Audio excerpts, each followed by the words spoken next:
psilocybin can really help us trusting ourselves again, trusting our instinct, and building loving connection with our children. Welcome to the Shift Within podcast. I'm your host, Alice. I'm from the Inner Shift Institute, and I'm here to guide you on a journey inside of your mind. Our podcast is a platform for catalyzing both inner and outer shifts using the power of psychedelics and powerful therapeutic tools. Welcome to your new beginning. Welcome to your new life. Welcome to our podcast where we talk all about the subconscious mind, the body-mind connection, all things mental health, and most importantly, psychedelic therapy. And today we have a returning guest, which is our amazing team member, Caro Pankert, who is a transformation coach, an energy healer, and also a mother of two. And so today we're going to speak about parenthood and how psychedelic therapy can help us become better parents. So welcome, Caro. I'm very happy to have you back here. Hi, I'm looking forward to be back and to talk about this beautiful subject of psychedelic parenting today. So for the people who have not listened to your first podcast, who are new here, can you tell us briefly about yourself, your background, and how you got involved into psychedelic-assisted therapy? Yes, sure. So originally I come from a completely different field. I started my career in photography and then moved through anthropology into working for a feminist NGO helping unemployed women to go back into work.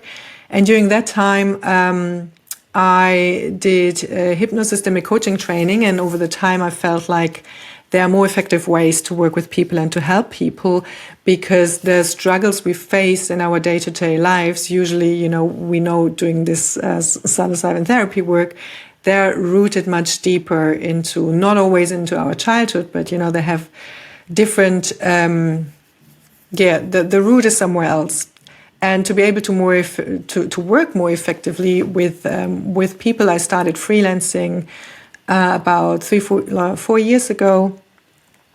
And I love working with parents, but also with people with wannabe parents, and with everyone who struggles with their own parents or who struggles in life in general by feeling inadequate or not feeling themselves, and by healing all these parts, and that we can really just become the person we were supposed to be when we came into this world, and to free ourselves from all the limitations that are holding us back. And I love to bring this healing into the world, to see children thrive and to see children grow up free and happy and loved. Caro, you're a mother of two lovely little girls. Can you tell us and our listeners about the challenges that you face as a parent that you also share with many other parents? Yes, of course. Well, I think in general, parents are under a lot of pressure in this capitalist society we live nowadays, because as parents, we are expected to work, we are expected to be perfect parents, we are expected to maintain a great relationship to our partner while we're working and while we are being parents. And then there are always people who seem to know better how we should be with our kids and how we should raise our kids. So I feel like in general, families are under a lot of pressure because they always want to do things right. Like everyone wants to be a good parent, and everyone has obviously different ideas and different conscious or subconscious beliefs on how to raise your kids in the best way and how to be this good parent. But we also have our own stories and our own childhood wounds, our own childhood traumas, and they often get in the way, especially when we feel stressed and when we feel this pressure.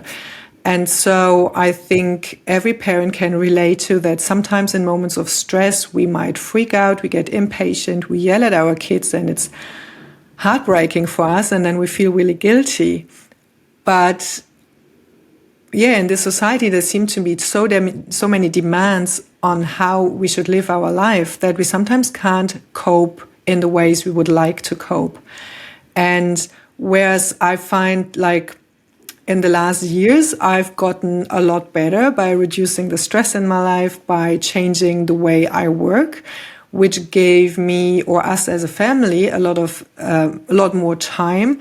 And also doing a lot of work on myself, I managed, to be more patient and to become this loving parent I always wanted to be.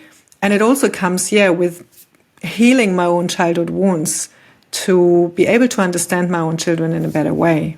Yeah, I see how you do that, and I know you since many years, and I have seen, especially in the last years, how you react with so much patience and so much love to your kids at almost all times.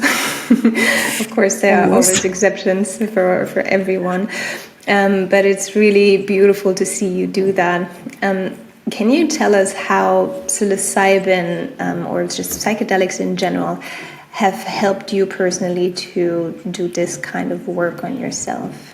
I think there are a few different ways how psilocybin has helped me. So I think one really most important way is looking at my own childhood trauma, like connecting to my inner child and to be in tune or to feel and to know how the younger version of myself used to feel in certain moments, like how I used to be scared of my mother, how I used to feel when I wouldn't be heard, when someone wouldn't ask my opinion, when I wasn't taken seriously. So all this has helped me knowing how it feels for a child, and not only for me, but for other children too. Because I think this is very archetypical as well.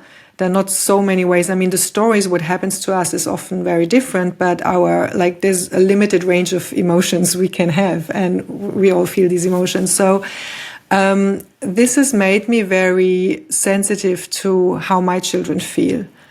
So this was one thing. And the other thing is, sometimes it happened in psychedelic journeys that I could just sense maybe a topic I feel in myself or something I struggle with, how it came maybe from the female lineage in my family and from my ancestors, and how it has been passing through the women in our family line, and how I have already passed it on to my children.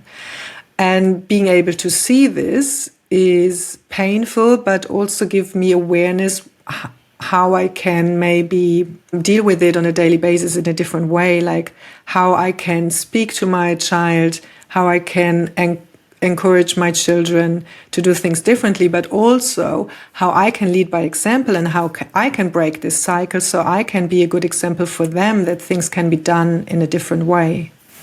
Mm-hmm. And if the psilocybin has given you that awareness, how do you find the tools to then actually implement it into your daily life with your kids?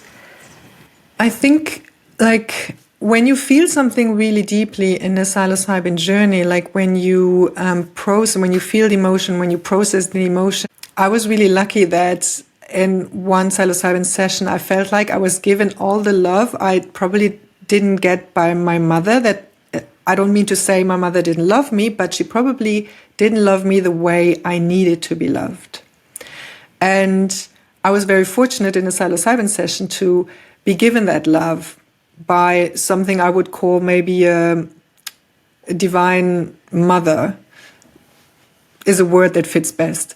And by receiving this love, it would just give me this sense of trust. And also this sense of, that's exactly the love I needed to feel.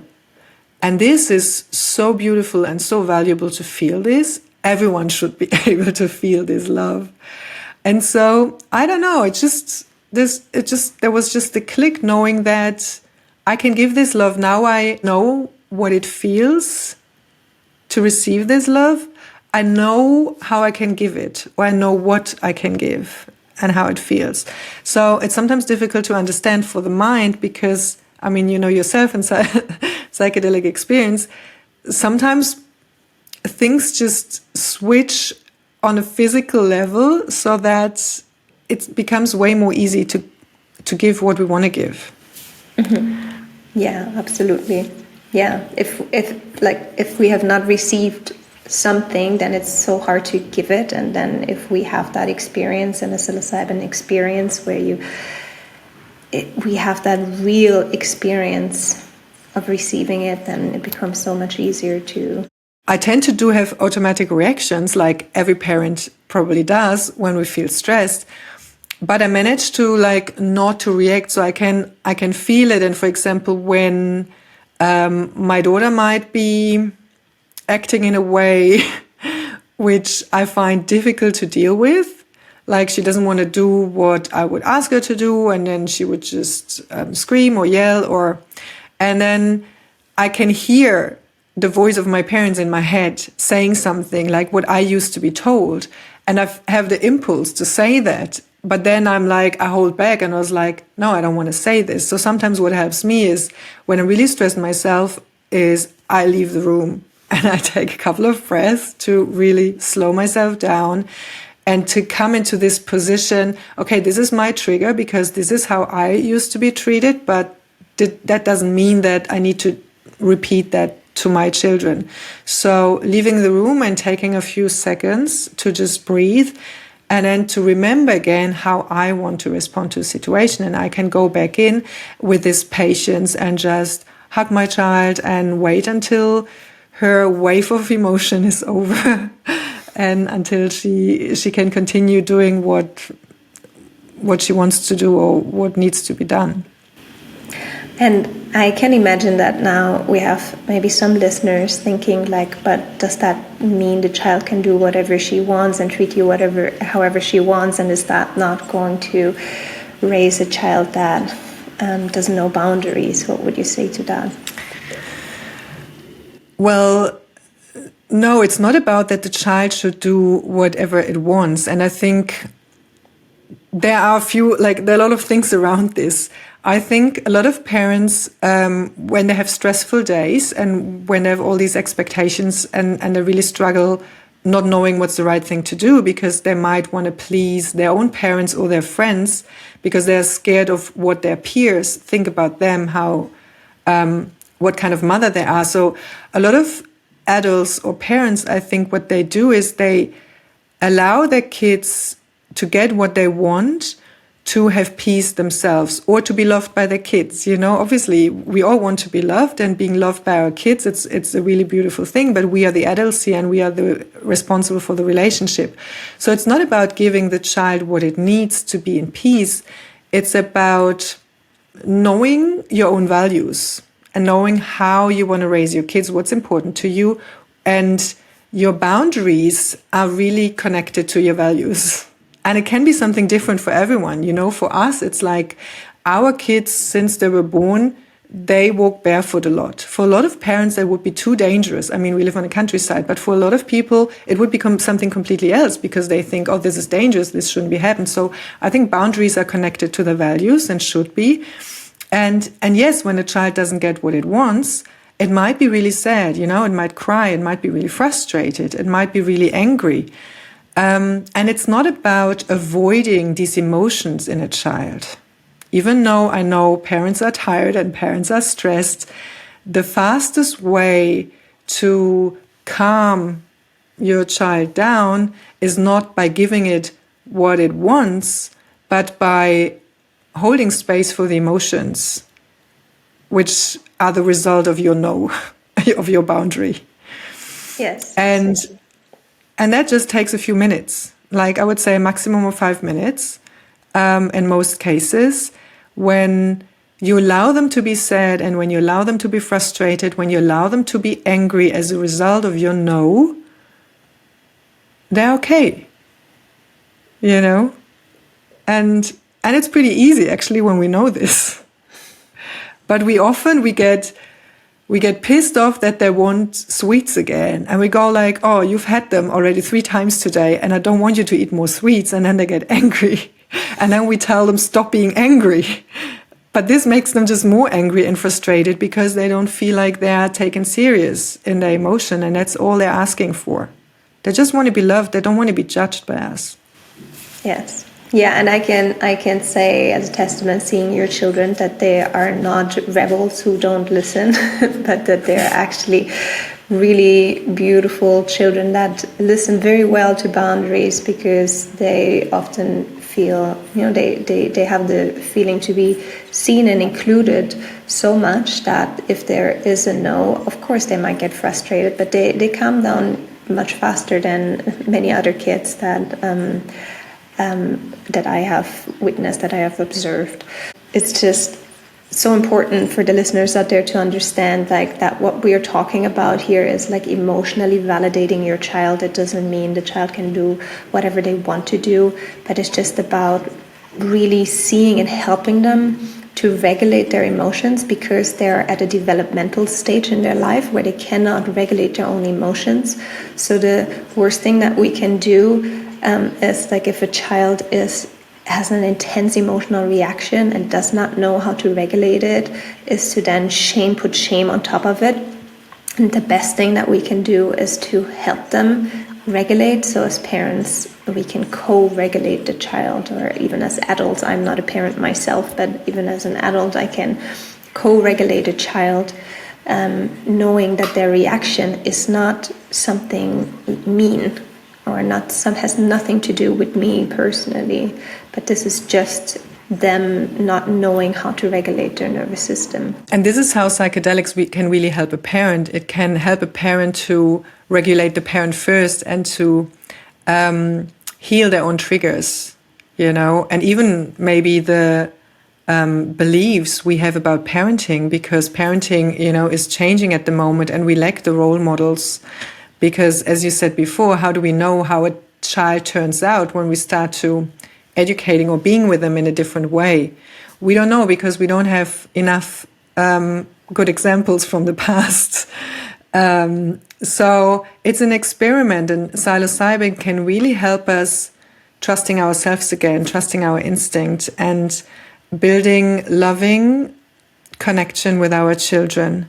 Because we as parents, we are responsible for the relationship to our children. And when our child is experiencing heavy emotions or struggling in school with friends, or with a lack of friends, or with whatever it might struggle with, even with autism or ADHD or anything, we often really helpless, and we are often paralyzed, but also sad and frustrated, because we see our child suffering and we just have no idea how to help our child. And then we obviously are dependent on outside resources, on therapists or other people who can help our child. And it's amazing that we can tend to those resources and ask for help.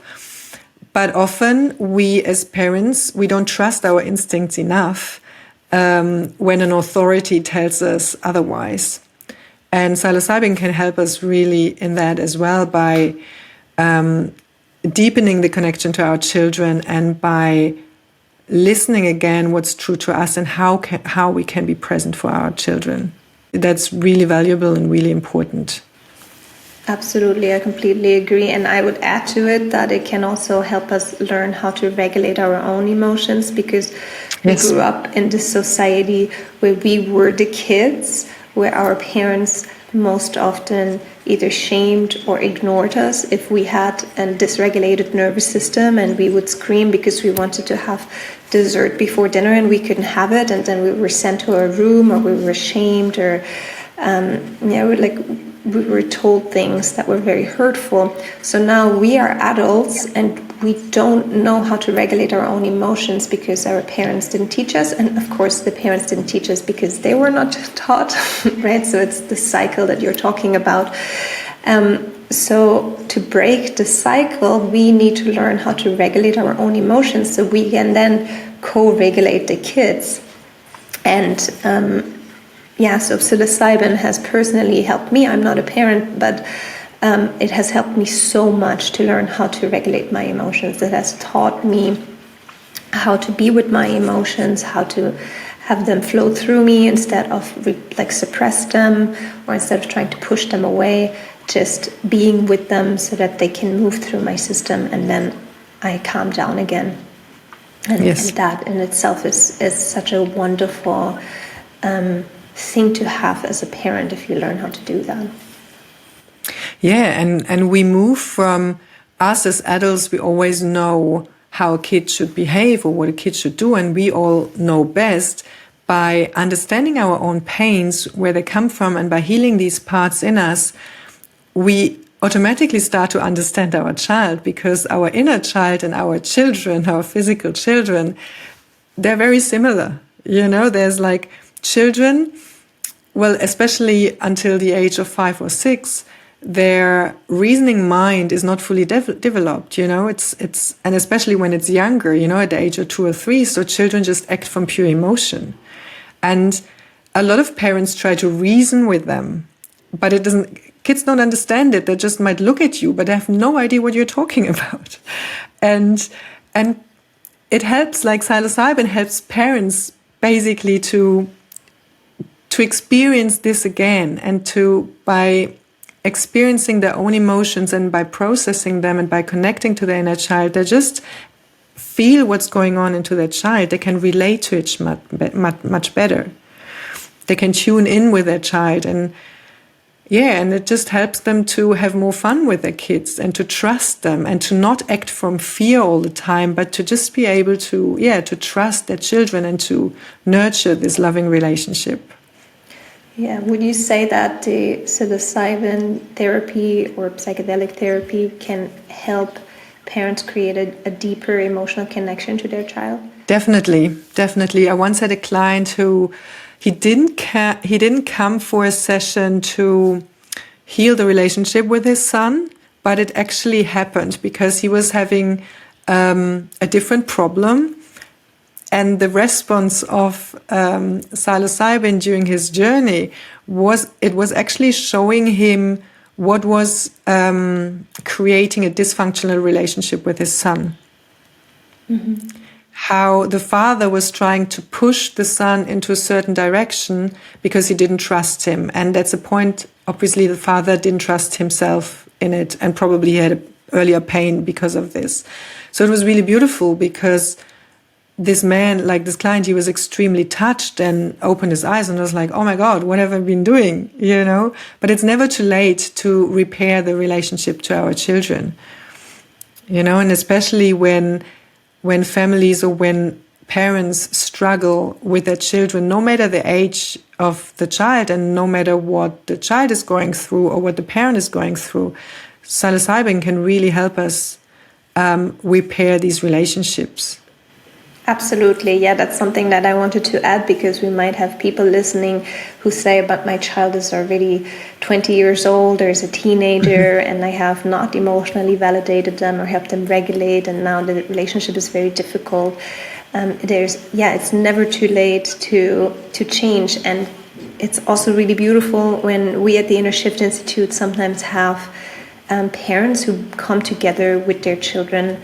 At our last retreat, we had a 22-year-old who came with his mother, and they really, they came for not to heal their relationship, but by going through this experience together, it was the outcome that they got closer and that they did heal their relationship, that they understood each other a lot more. And we sometimes also have clients who come for private ceremonies. Once we had a mother who came with her 4 children.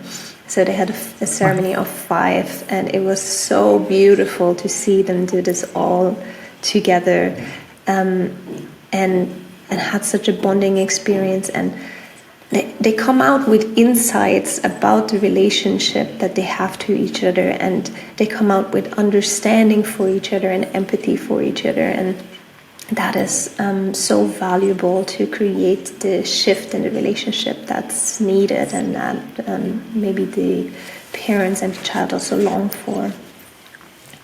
Yeah, and I would recommend it to really, even older parents, as you say, whose children are already adults. And a friend of mine told me lately, she's a therapist, and she said she has quite a few friends whose children don't talk to their mothers anymore.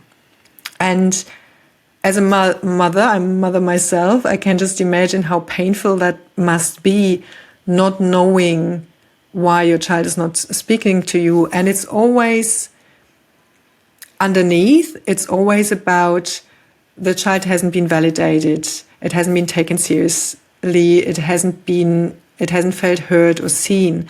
So not talking can be an option for a while, but parents need to take the responsibility for the relationship they have to their children. And so I would really recommend for them to try out psilocybin therapy to understand what your child is feeling and how it's feeling, but also to understand your own emotions and your own grief and your own sadness about losing your adult child. And, this sadness about having a child who is rejecting you. Absolutely. I mean, I can only repeat, I'm not a parent, but cannot imagine how difficult it must be if your child does not want to see you or talk to you, like doesn't want to have any contact with you. I'm sure that every parent dearly loves their child, and sometimes the things that we have learned, our emotions, our dysregulated nervous system comes in the way of these relationships. And I'm sure that every parent would love to do it better if they knew how to. And that's why it's so wonderful to have this kind of therapy that goes so much deeper than just like the talk therapy, which is also absolutely valuable, talk therapy. But if we take a psychedelic, psilocybin, we really reach the depth of our subconscious mind, and we can understand things from a completely different level and come out with a completely new perspective on things. And sometimes people go through this experience and they can really feel the pain that their child is feeling, and then they come out and they're like, oh my God, I understand my child now, right? Or they have what you had, where you felt that love that you never had, that you never experienced in the way you needed to experience it, and then you have what you needed so that you can then give it to your kids. So when this happens, I think it's just absolutely magical and so powerful. And yeah, that's why I would love to see more parents come and heal relationships with their kids. Yeah, definitely. While I was preparing for today, I read somewhere that apparently in 2022, nearly 50% of mothers, I don't know if it's working mothers or mothers in general, were diagnosed with anxiety and depression. So, and as we said at the beginning, going in, parents are under this immense pressure.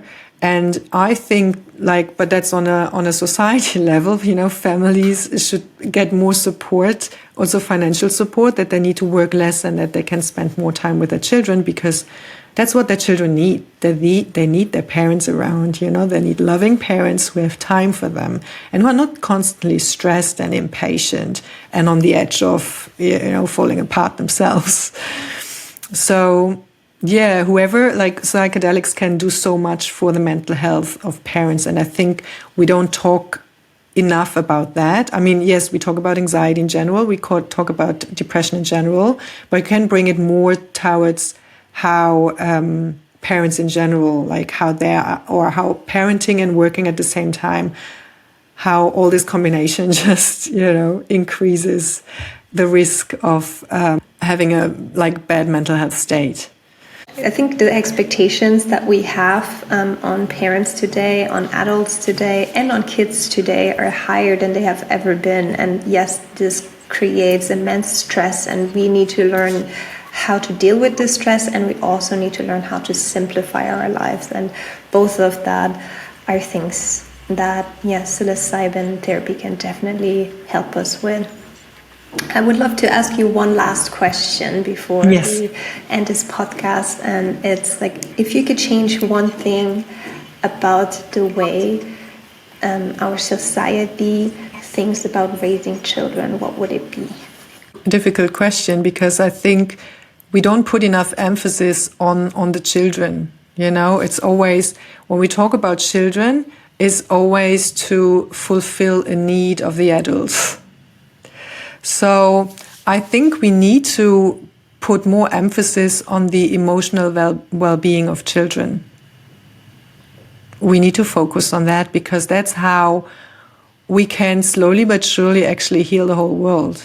You know, yes, as parents, we need to heal ourselves to be these loving parents and to be able to provide this emotional safety for our children. And then when our kids grow up with this emotional safety, they will be completely different adults than our generation or the generations before us. Because we can only want to hurt other people when there's so much pain inside of us, you know. We go on war in the outside world because there's a war, an internal war going on inside of us. And when we don't prioritize the emotional safety of children, we will not get out of this. Yes. Yeah. This is my opinion. A big thing. It is a big thing, but I completely agree with you. I think it's the most effective, fastest, and most beautiful way to actually create real change in the world is if we start really creating emotionally healthy children. Yeah. Yes. Yes. So let's stay there. Let's keep it at that. So thank you so much, Caro, for being a guest on our podcast and for being such an amazing mother and also team member of the Inner Shift Institute. If you would like to work with Caro as your guide for a psilocybin assisted therapy session, contact us. You can also find us on social media, and if you want, if you enjoyed today's episode and you want to stay connected, you can find us on Instagram, Facebook, TikTok, YouTube under Inner Shift Institute. And please don't forget to subscribe to our podcast and also give us a review if you liked it. And please remember, your feedback and support means the world to us. Feel free to reach out and let us know your thoughts, comments, or also questions or ideas for future episodes. Thank you very much. Thank you so much, Caro. Thank you for having me here. Thank you for listening to the Shift Within podcast. If you enjoyed today's episode, be sure to subscribe for more insightful conversations. Keep asking, keep understanding, keep shifting within, and see you next time in the next episode.